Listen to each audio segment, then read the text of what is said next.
Prezados irmãos, que a paz de Deus esteja em nossos corações. Hoje continuamos abordando o tema mediunidade, falando das dificuldades que o médium encontra no exercício de sua função mediúnica, principalmente quando se trata de iniciante nesse melindroso campo de trabalho.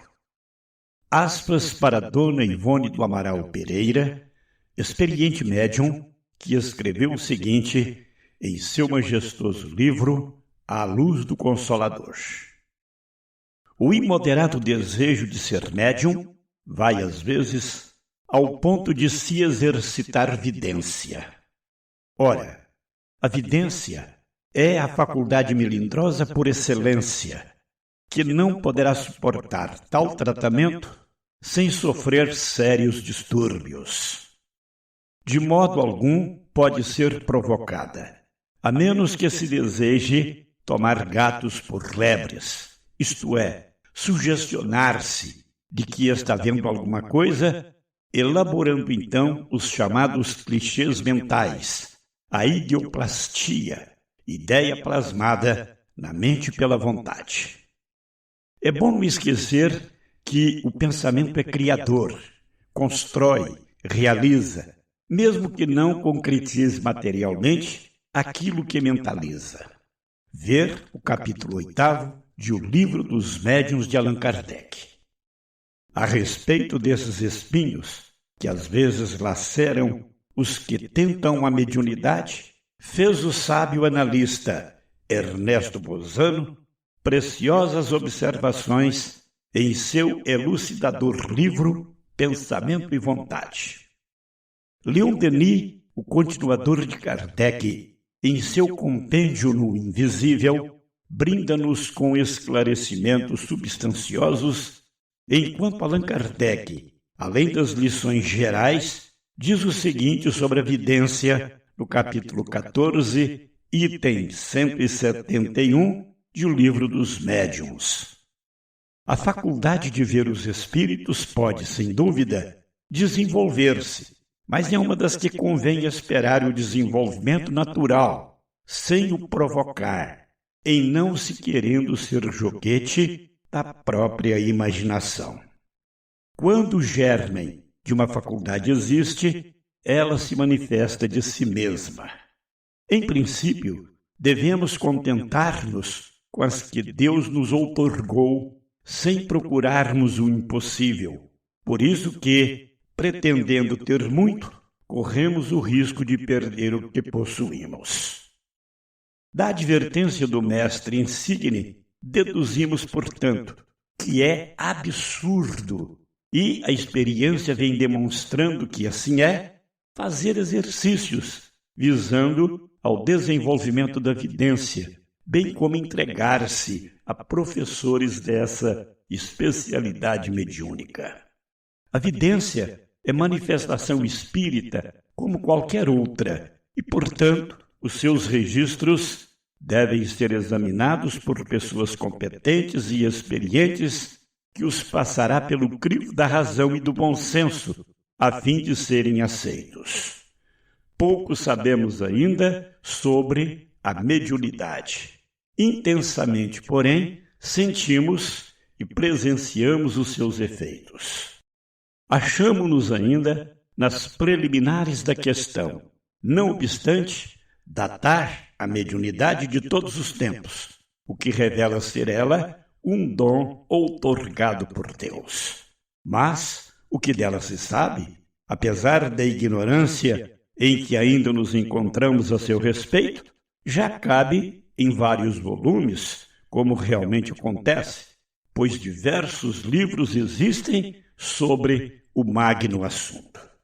Uma das mais importantes faces da mediunidade, e que não podemos ignorar, porque o alto disso nos esclarece, e a observação confirma, é que a prática da caridade e do amor para com o próximo não somente é indispensável ao bom desenvolvimento da faculdade, mas também garantia poderosa ao seu exercício feliz.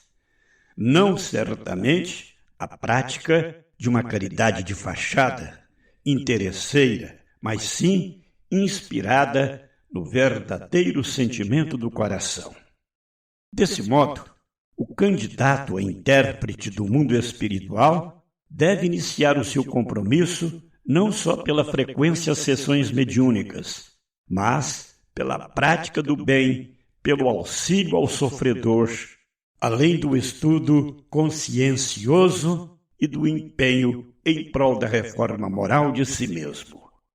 Agindo assim, no momento em que advenham os sinais indicadores de que realmente possui faculdades a desenvolver, estas se apresentarão suavemente, sem choques, por se acharem protegidas pelas faixas vibratórias da caridade.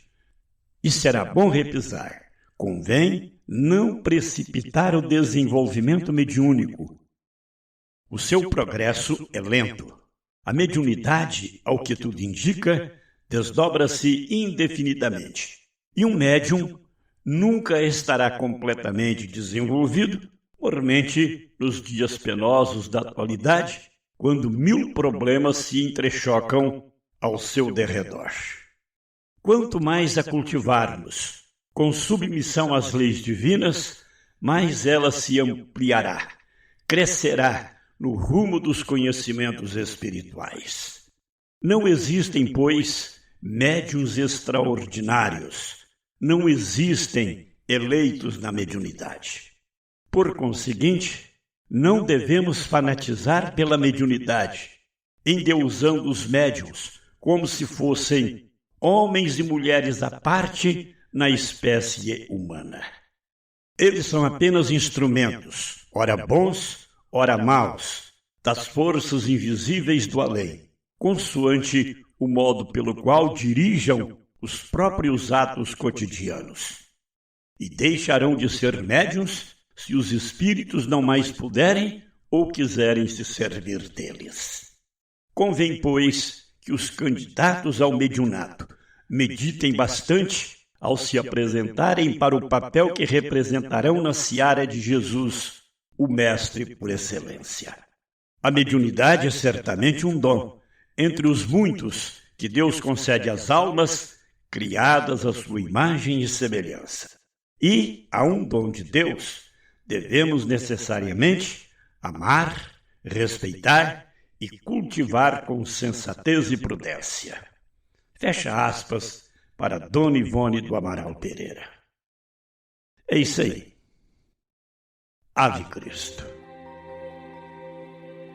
Vamos agora fazer a nossa prece de agradecimento e louvor a Deus, envolvendo em nossas vibrações a humanidade terrestre. Pai nosso que está no céu, santificado seja o teu nome. Venha a nós o teu reino. Seja feita a tua vontade, assim na terra como no céu. O pão nosso de cada dia, dai-nos hoje. Perdoai as nossas dívidas, assim como perdoamos aos nossos devedores. E não nos deixes cair em tentação. Livra-nos do mal, porque teu é o reino, o poder e a glória para sempre. Assim seja.